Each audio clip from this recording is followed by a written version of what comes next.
নেতৃত্বে এইভাবে যদি সারা বাংলাদেশের যুবদলের জেলা পর্যায়ে থানা পর্যায়ের কমিটির যারা যদি সাধারণ মানুষের কাছে দাঁড়ায় এই কম্বল বিতরণ উপলক্ষে আসলে আপনি এই বিষয়টা নিয়ে আপনার মন্তব্য কি? আমার মন্তব্য এটা আসলে নতুন কিছু নয়। বিএনপি সবসময় জনগণের পাশে থাকে, জনগণের পাশে ছিল, জনগণের পাশে থাকবে। সেটা আমাদের বার্তা যারা তার প্রমাণের মধ্যে করোনার সময় যখন আওয়ামী লীগেরা লুটপাট করে পালিয়ে গেল, মৃত্যু ভয়ে তারা বাসা বাড়িতে ঢুকে গেল, তখন কিন্তু বিএনপি ভারপ্রাপ্ত চেয়ারম্যান তার প্রমাণের নির্দেশেই বিএনপি, যুবদল, ছাত্রদল সবাই মানুষের পাশে দাঁড়ালো। বিপদগ্রস্ত মানুষের পাশে আমরা অক্সিজেন সিলিন্ডার পৌঁছে দিয়েছি, নিত্য প্রয়োজনীয় সামগ্রী পৌঁছে দিয়েছি। তেমনিভাবে বন্যার সময়ও বন্যার্ত মানুষের পাশে এই জিয়া পরিবার এবং কার্যক্রমের নির্দেশে জিয়া পরিবার সহ জাতীয়তাবাদী যুবদল, ছাত্রদল, বিএনপি, অঙ্গসংগঠন সবাই বন্যার্ত মানুষের পাশে আমরা দাঁড়িয়েছি। তেমনিভাবে আমাদের আদর্শের জনক, যিনি বাংলাদেশের প্রথম রাষ্ট্রপতি, মহান স্বাধীনতার ঘোষক, বহুদলীয় গণতন্ত্রের প্রবক্তা, এই মহাপুরুষটি ক্ষণাজন্মা এই মহাপুরুষটির জন্মবার্ষিকী উপলক্ষে সারা বাংলাদেশে আমরা যেমন এখানে করতেছি ঢাকাতে, তেমনিভাবে সারা বাংলাদেশে এই নতুন পোশাক, তারপরে শীতবস্ত্র বিতরণ এগুলো অব্যাহত আছে। এটা বিএনপির স্বভাবজাত ধর্ম, রাজনৈতিক আদর্শ। বিএনপি জনগণের পাশে থাকা, জনগণের মাঝে সবসময় জনগণের পাশে থাকা, শীতত্ব মানুষের পাশে বিএনপি পুরো পরিবার আছে। আমরা আগামীকাল জাতীয়তাবাদী যুবদল ড্যামরাতে আমাদের প্রোগ্রাম আছে, সেখানে আমরা শিশুদের মাঝে শিশু বস্ত্র বিতরণ করব।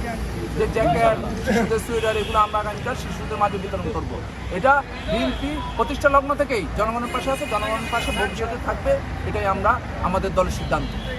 ঢাকা মহানগর দক্ষিণ যুব দলের কাছে একটি প্রশ্ন আমার, যে এই মুহূর্তে একটি গণতন্ত্র পার্লামেন্ট আসলে তারেক রহমানের নেতৃত্বে একটি পার্লামেন্টের দরকার কি, বা একটা গণতন্ত্র পার্লামেন্টের দরকার কিনা? অবশ্যই গণতান্ত্রিক সরকার ছাড়া কোনো রাষ্ট্র পরিচালিত হতে পারে না, এবং রাষ্ট্র বিপজ্জনক অবস্থা থাকে গণতান্ত্রিক সরকার না থাকলে।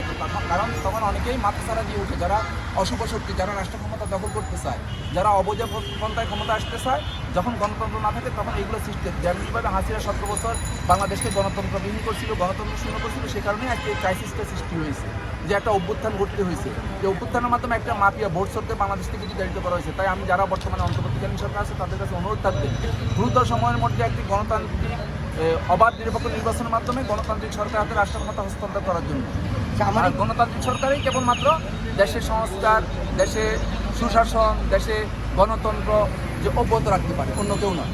আমার একটু জানার ছিল, সেটা হচ্ছে বিগত সময় দেখেছি স্বৈরাচার সরকার উন্নয়ন চলবে, কিন্তু এখন কোনছে সংস্কার। তো আমরা তো জানি যে সংস্কার কেমন পর্যন্ত চলবে, তো তারা কি একই পথে হাঁটছে? হ্যাঁ, এটা আপনি ঠিকই বলেছেন, আমাদেরও তাই মনে হচ্ছে, কিন্তু আমরা এই ব্যাপারে অনেক সতর্ক করতেছি তাদেরকে। একই পথে যদি হেঁটে থাকে বা স্বপ্ন দেখে থাকে, অবৈধভাবে রাষ্ট্র ক্ষমতায় থেকে ক্ষমতাকে দীর্ঘায়িত করার যদি স্বপ্ন থেকে থাকে, সেটা দিবাস্বপ্নে পরিণত হবে, হাসিনার চেয়েও ভয়াবহ পরিণত হবে। কারণ আমরা যে লড়াই রাজপথে আছি, সেই লড়াই ট্রেনিং আমাদের আছে, আমরা এখনো রাজপথ থেকে সরে যাই নাই। কারণ সামনে আরও মনোবল এবং শক্তি নিয়ে রাজপথে আমরা থাকবো। কোনো শক্তি আমাদের গণতান্ত্রিক আন্দোলনে, গণতন্ত্রের জন্য, স্বাধীনতা সার্বভৌমত্বের জন্য কোনো শক্তি টিকবে না। সবাই পরাজিত হবে বাংলাদেশ জাতীয় দল, বিএনপি এবং জাতীয়তাবাদী শক্তির কাছে। টিভি এবং ইন্ডিপেন্ডেন্ট ট্রুথের পক্ষ থেকে আপনাদেরকে ধন্যবাদ জানাচ্ছি। আপনাদেরকে শুভ দিন, শহীদ জিয়ার জন্মদিন।